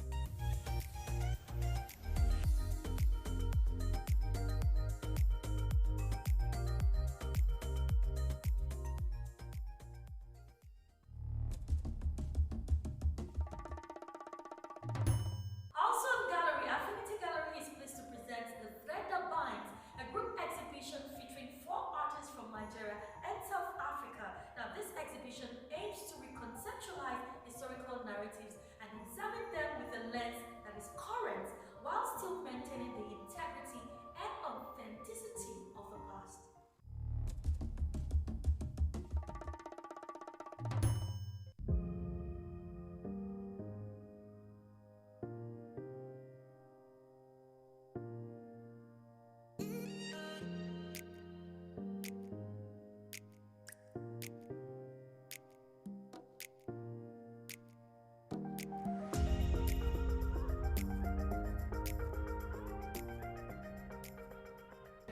Hi, my name is Stephanie Uneze, and I'm here at Gallery Affinity for a group exhibition for Women's Month entitled The Ties That Bind. Behind me here is my work called New Futures, and these pieces are like the rest of my pieces are about popular culture and what makes culture popular for us as Africans, as Nigerians, and how the things that we learn, we can pass them on to a new generation and they can take it forward into the new world and create something magical with it. So this piece is acrylic on canvas, strictly acrylic on canvas. This particular collection is based on Sheila Nagigs and Sean Nagigs. So it started from my research into Sheila Nagigs and Sean Nagigs, which is the male counterpart, and finding other images from different cultures across the world, some very geographically far-flung cultures across the world that resembled the Sheila Nagigs. So they were picked based on how they look, not the function foremost, just if they looked like a Sheila Nagig. I started from the Sheila, then found other things that looked like it. And then I started to research into the function for them. And I saw that there are 22 paintings here currently out for 5 continents, out of 7 continents in the world. The one continent not represented here that has indigenous people, not America, still has figures like that that I just didn't paint for this particular exhibition. So all of these 22 paintings, only 2 don't have anything to do with fertility. The rest of them have something to do with fertility. So it's really interesting how there is this similarity, this enduring similarity between Asian cultures across the world, no matter how far away they are. This exhibition aims to recontextualize historical narratives and examine them with a lens that is current, while still maintaining the integrity and authenticity of the past. It is also a way to objectively examine our cultural history to see what aspects of it have served and continue to serve us well, especially where African women are concerned, so that we do not continue to repeat and perpetrate certain damaging historical cycles. This exhibition is also a path to acceptance, where we do not shy away from the past, but instead confront it, embrace it, hold it up to the light like a lamp of coal with a diamond hidden within, then chip away at it to reveal its hidden truths, and most importantly, learn from what is revealed.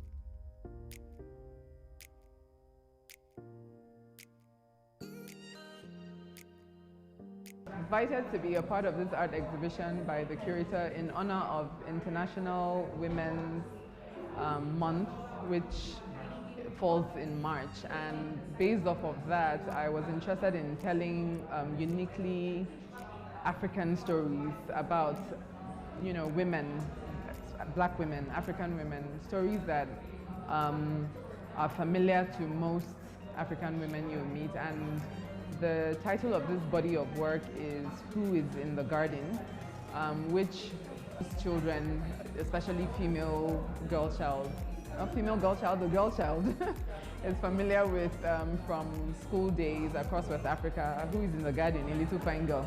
And I use that as a sort of metaphor for the pressures on the female in society for marriage and settling down, and also to question those pressures and to challenge those norms in light of the assumption that a woman's achievements are not as important as her settling down, getting married, and starting a family.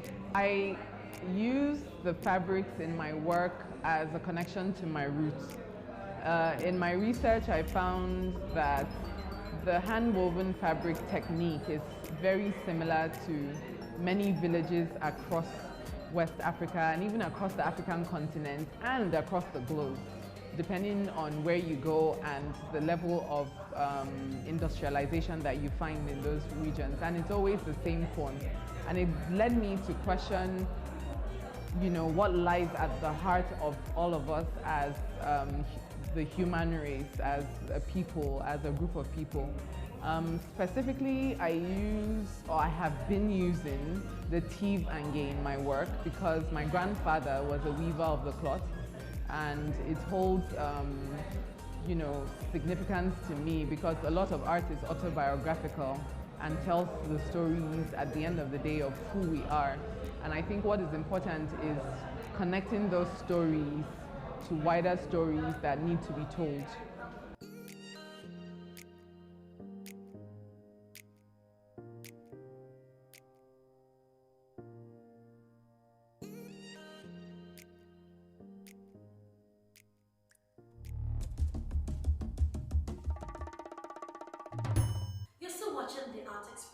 Now, the Embassy of Spain in Nigeria, together with the Nigerian Tourism Development Corporation, presents Vis-a-Vis, a flagship professional meeting between the African music industry and the Spanish music producers, with the aim of promoting African music internationally. Let's enjoy.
Was good back in the days, and how we can improve on governance and things like that, And the second song, I dedicated it to the women. Yay!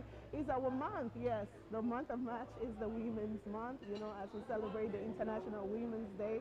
And Young Girl is a song that I dedicate to all women, girls, ladies across the world, to encourage them to go for their dreams, to be comfortable in their skin, regardless of their color, shape, or size,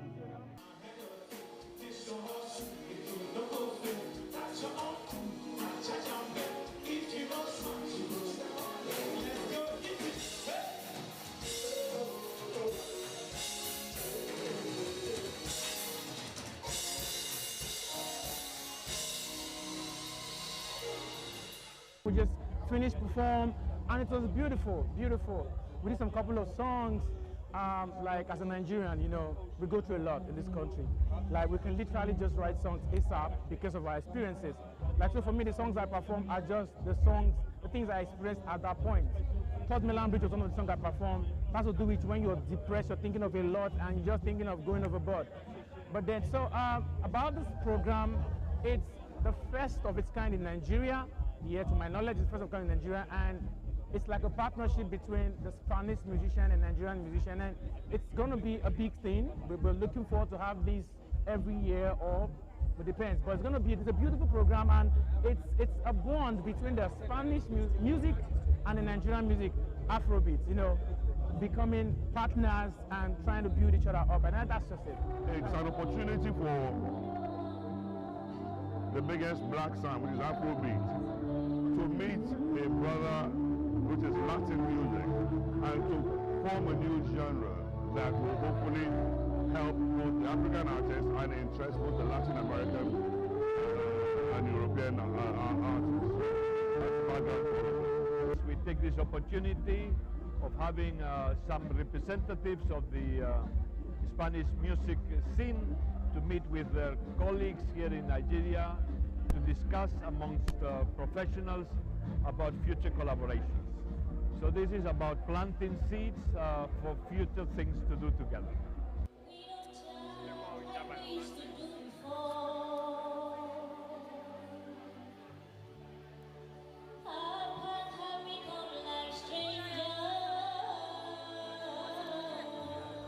My performance was awesome. I had fun on stage and I loved the feedback from the audience. It was really amazing. I enjoyed myself on stage. The first song I did is titled Coco, which means love. And the second song I did is titled You, which is also talking about love. And the last song I performed is titled Stranger, which is about heartbreak.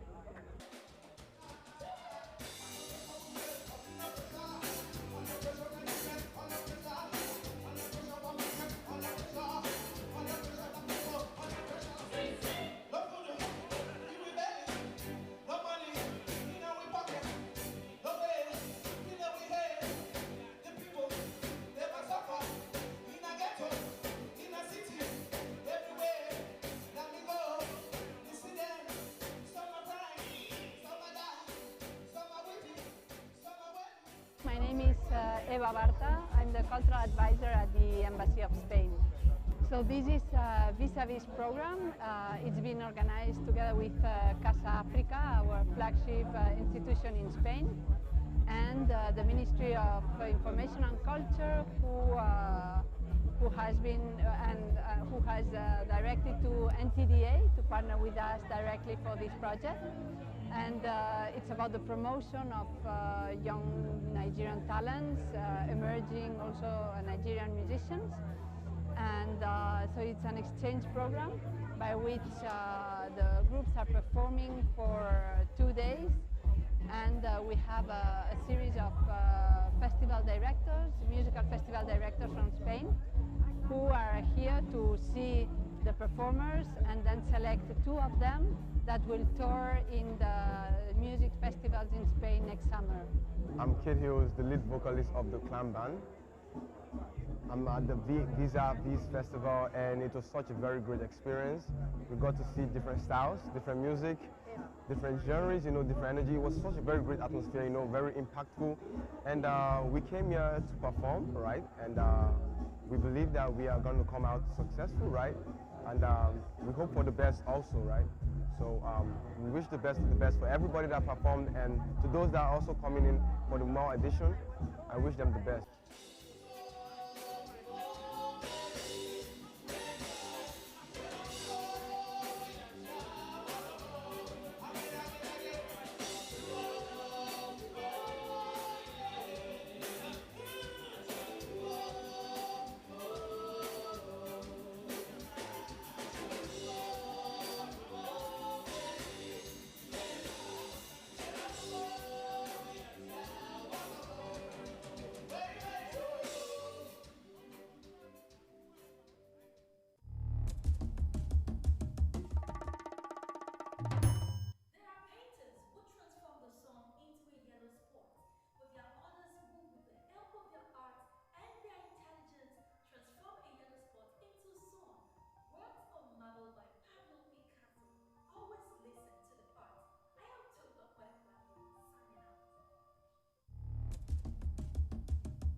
Never miss a moment. Instant breaking programs delivered directly to you. Watch anytime from anywhere on your mobile or smart devices. Download the TVC News app today.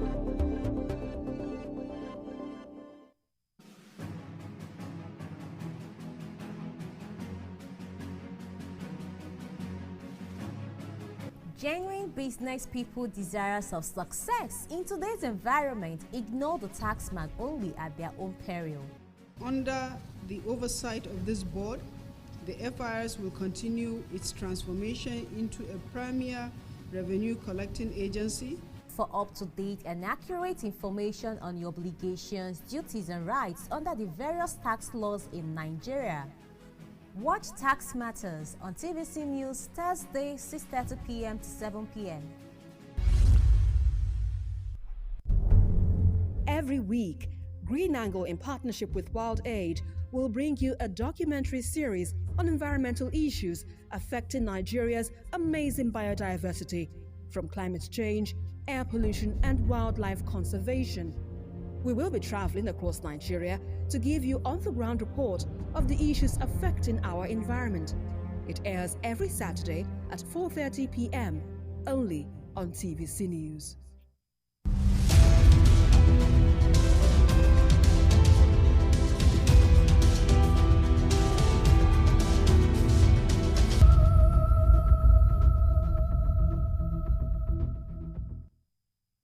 Cancer, a terminal disease, is an abnormal cell growth with potentials to spread to other parts of the body. A number of factors could trigger this in the body, such as smoking, radiation, presence of virus or cancer-causing chemicals, obesity, hormones, chronic inflammations, and lack of exercise.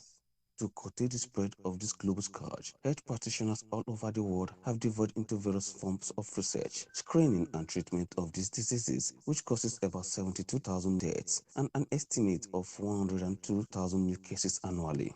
In Edo State, the Benue Cancer Registry reported 1,846 related cases of cancer between 2014 and 2016, a situation which has prompted advocacy through the management of UBT for this initiative, because what it does for us now is open doors for the public to have an idea of what we do, because we are the first center that started the Well Persons Clinic, where you are apparently well, you just come in and you get screened for non-communicable and communicable diseases. These cancers are part of the non-communicable diseases. Also, the University of Benue Teaching Hospital joined in this fight and embarked on a 2-week free screening for breast cancer, cervical, and prostate cancer. Chief Medical Director of the University of Benue Teaching Hospital, Professor Darlington Obaseki, and other doctors say the institution is assisting Nigerians as part of its social responsibility. Our statistics from UBTH, monthly statistics, weekly statistics, shows clearly that cancer is the #1 cause of death in UBTH. Of course, we are a referral hospital, so maybe might not be the same population-wide, but most of the cancer cases, they all eventually end up in UBTH. And it's probably #1 cause of death. So we felt that should be something we should talk about, something we should do something about. We can do more, and we are using this opportunity to try to educate our society, our citizens, about how to prevent and how to for them to come early for screening. So if these cells have grown beyond a certain site and have moved all over the body, it's very, very hard to achieve cure.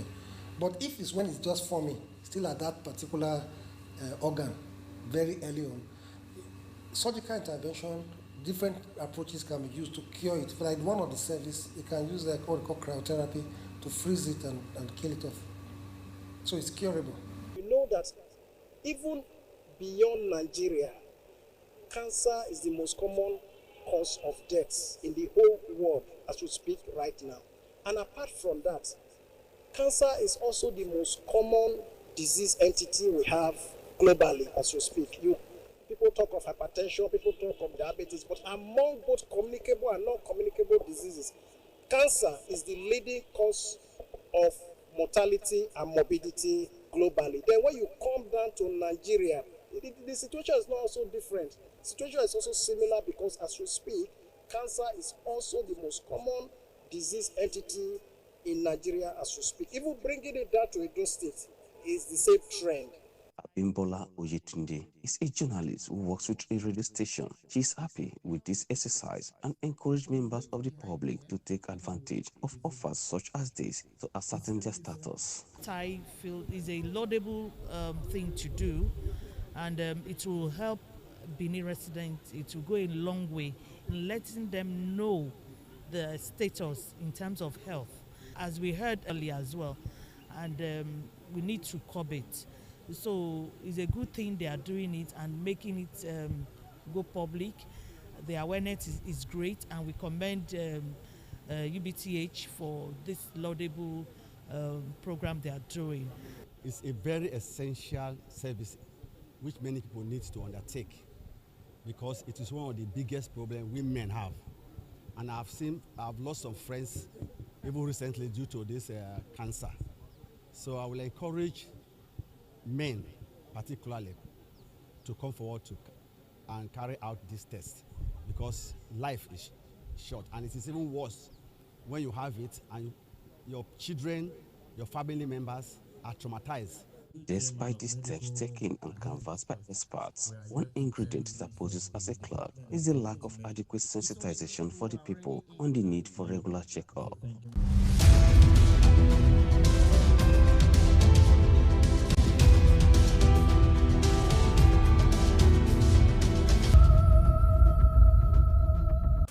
They are real. They are the drama queens of Abuja. If you're not real, you will be consumed, okay? Calling me Mom Joe. We have an intruder in the house. The meter of the disgrace is rising. You're old. Who said I need deliverance? Ha! Deliverance! It wasn't me. She got me on wasn't me. Arafat pulled me aside for a chat.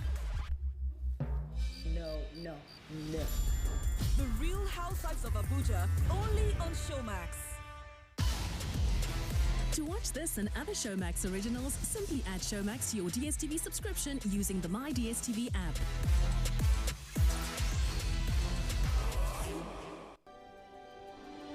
TVC Communications, Nigeria's leading independent broadcast company, has been officially designated as a great place to work. Over the past 3 years, we have transformed our workplace into one which is respectful, caring, rewarding, and provides great benefits to all our 500 employees. We thank our team for giving us the chance to show that partnership between employer and employee really works. TVC Communications, officially designated as a great place to work, and now the only broadcasting and media company, not just in Nigeria, but throughout continental Africa, to be fully certified. TVC Communications, a great Nigerian company, a great Nigerian place to work. At TVC News, wherever the big news story is happening, we're geared up to break it. TVC News, first with breaking news. At TVC News, wherever the big news story is happening, we're geared up to break it. TVC News, first with breaking news. It's always a great morning on the TVC Breakfast Show. Thanks for joining us on TVC Breakfast. With the array of stories that matter and what's behind them. As you say, the first blow indicates the direction of government. Tell us what really is going on between your union and the federal government. Once it's generated, you have if to you don't use it, it's waste. We are not even sure whether we have a strategy.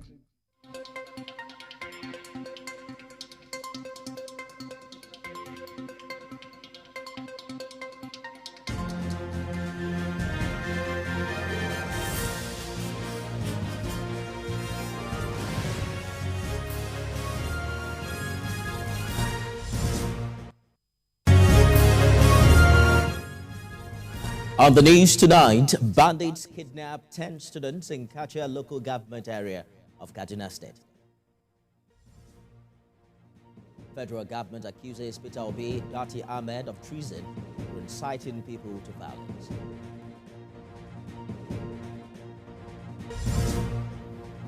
And Donald Trump is currently being arrested at a courthouse in Lower Manhattan.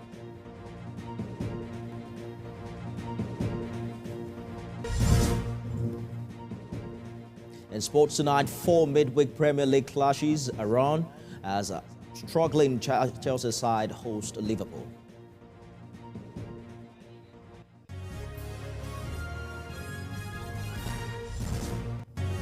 This is TVC News at 7, reaching you live from our headquarters here in Lagos. We begin in Kaduna State, where about 10 students have been reportedly kidnapped by yet-to-be-identified persons in Kachia local government area. The victims are said to be students of the Government Day Secondary School, Awon. The Kaduna State Commissioner for Internal Security and Home Affairs, Samuel Aruwan, said the incident happened on Monday. He says the exact location of the incident is yet to be ascertained, as detailed reports are still being awaited from security agencies. Let's bring you a timeline on the series of schools attacked in 2022 by bandits. On March 12, 2021, gunmen invaded the Federal College of Forestry overnight, kidnapping about 30 students. In April 21, 2022, gunmen attacked Greenfield University. 5 students were killed and 22 others abducted. Another attack happened on July 5th, 2021 at Bethel Baptist School. 20 students were abducted. On August 3, 2022, Federal School of Statistics, Manchok, Kaura local government was attacked by gunmen. 1 killed and another abducted in that event. After a series of kidnapping in the state, the government then ordered the closure of schools.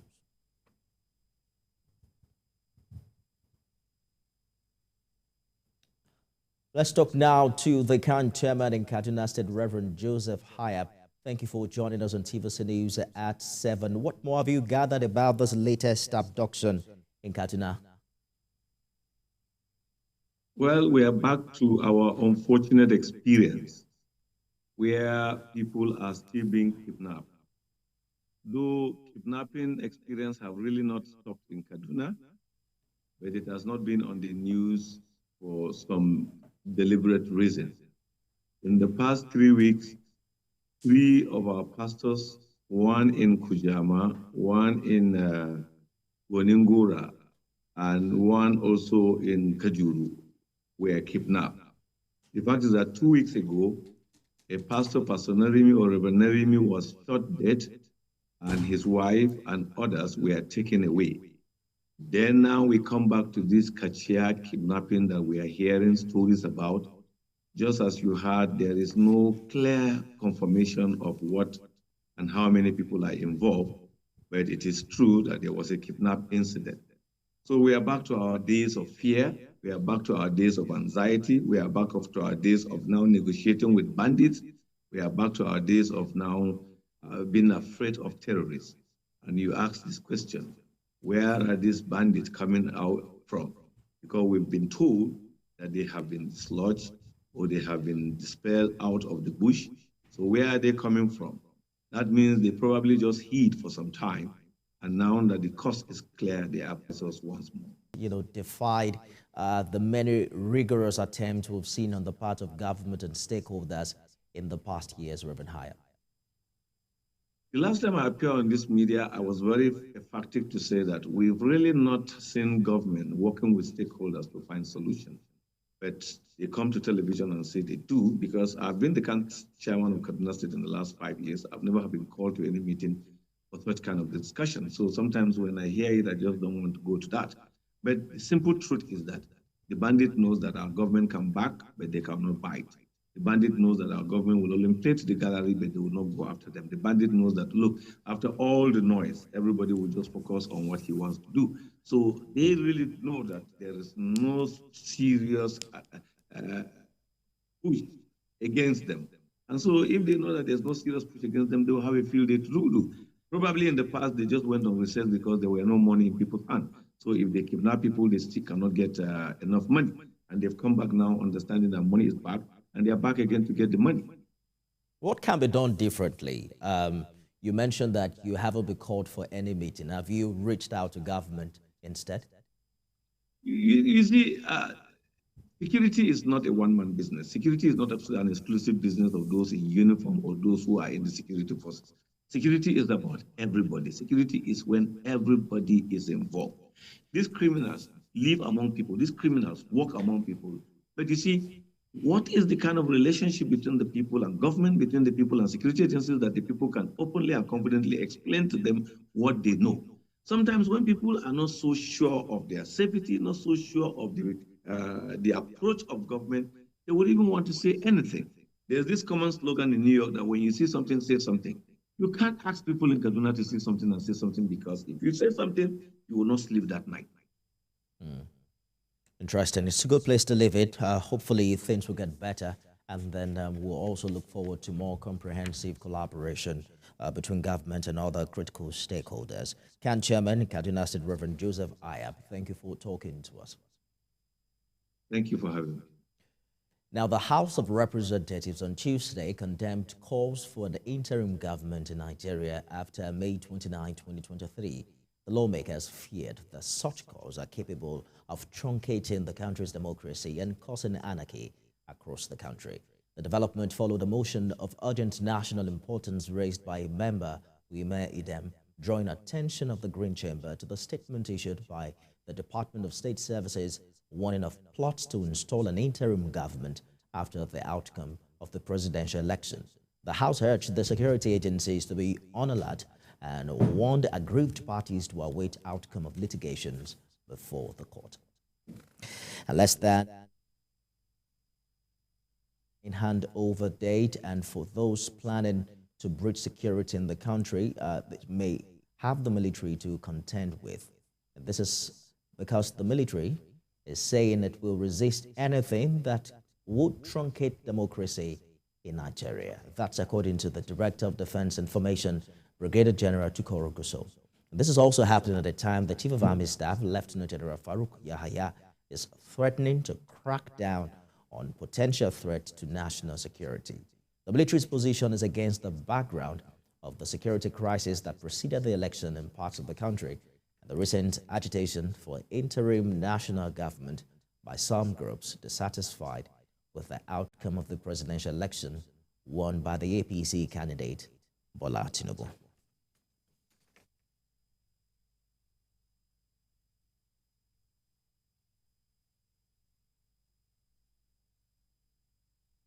Let's bring you details of what happened today on the floor of the Green Chamber as regards the position of the lawmakers on calls for interim government. The outcome of the last presidential election in Nigeria is now a subject of litigation. Despite having approached the courts, some individuals are accused of making volatile comments that could ignite protests. Worse still, the Department of State Services lent credence to calls for the composition of an interim government in place of a duly elected administration. Mr. Speaker, can you shut these noiseless people, please? I have the floor. The alert raised by the DSS jolted many Nigerians, including these legislators. Akwa Ibom lawmaker Inyime Idem rises on the matter of public importance to bring the matter before the parliament. He worries that if the plots are allowed to see the light of the day, it might result in anarchy, with a price many generations after will continue to pay for. Interim government is not something that we should support, taking into consideration that our democracy is a young one. It is our duty to do everything within our strengths to support the current democracy that we are enjoying, to strive and then stay. For more than 2 hours, the motion was the subject of debate as the legislators rose stoutly against any attempt to truncate the nation's hard-earned democracy. The security agencies should do their work. If you are asking for a different government that is not known to law, it's treasonable felony. Nigeria is bigger than individuals. You must have a country for you to rule. And if you are saying these kind of things, and you do not know who is interpreting it the way they are interpreting it. Nigerians have the characteristics, when they lose out, they want things to be taken back to the melting pot so that everybody will put his spoon and try his luck. This will not happen. Earlier, the House called on the federal government to improve on security standards at the nation's airports, particularly with the use of technology. The motion moved by Lagos lawmaker Jimoh Olajide is in reaction to the viral video of a man who caused a stir on an Abuja-Lagos flight over the weekend. And there is need to take permanent and aggressive steps to improve the security of our airports. The event of Friday, 31st March 2023 is a call to take precaution on passenger activities in the airport. The lawmakers condemned calls for an interim national government and calls on security agencies to be alive to their responsibilities and quell every form of agitation that could lead to breakdown of law and order in the country. Joke Edsa, TVC News, Abuja. The federal government has cautioned the presidential candidate of the Labour Party, Peter Obi, against inciting people to violence over the outcome of the presidential election. Minister of Information and Culture Lai Mohammed gave the admonition in Washington, D.C. during his official engagements with some international media organizations on the just concluded 2023 polls. The minister also has so far engaged the Washington Post, Voice of America, Associated Press, and Foreign Policy magazine. During interactions with the media organizations, Lai Mohammed said it was wrong for Peter Obi on one breath to seek redress in court over the outcome of the election and another breath incite people to violence. But in a swift reaction, the presidential candidate of the Labour Party, Peter Obi, in the 2023 presidential election said his campaign before the general election wasn't based on ethnicity or religion. The former governor of Anambra State stated this in reaction to allegations credited to the Minister of Information and Culture, Lai Mohammed.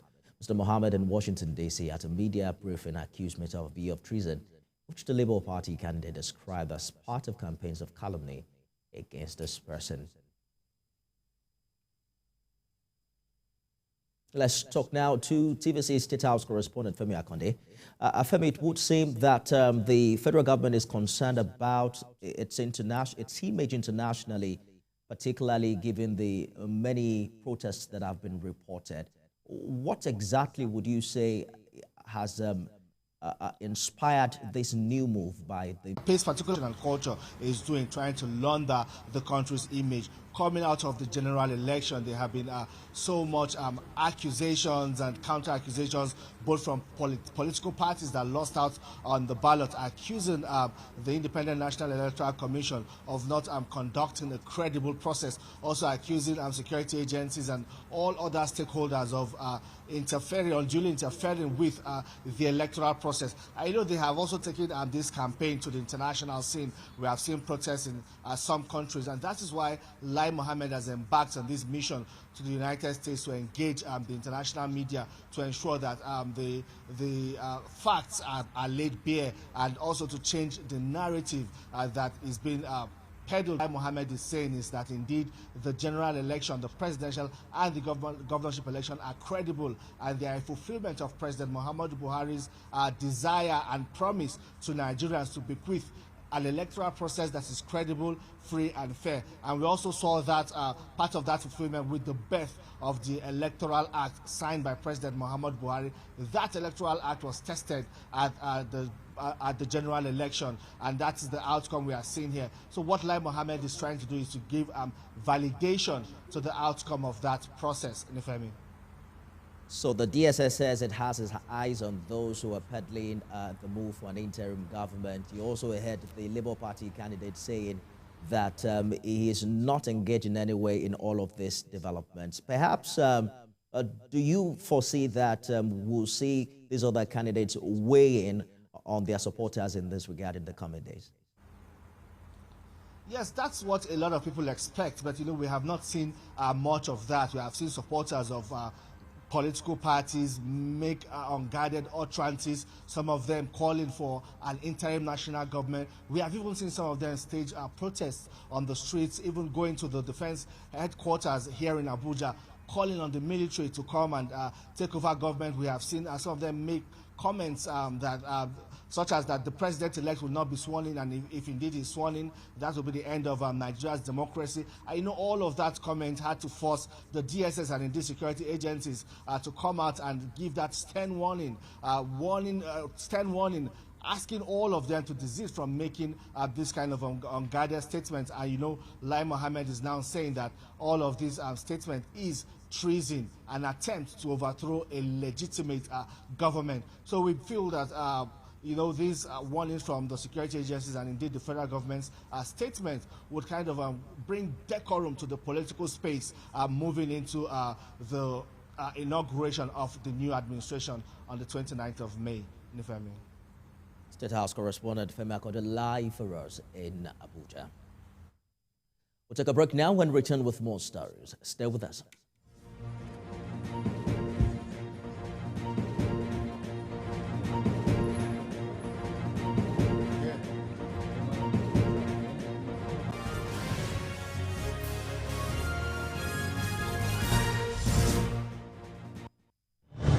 It's always a great morning on the TV. No chief of staff, no general has the right to call a governor to order. The governor has been elected by his people. Start your day right, because this is the breakfast show that adds to your breakfast. TVC Breakfast, weekdays at 7 a.m. only on TVC News.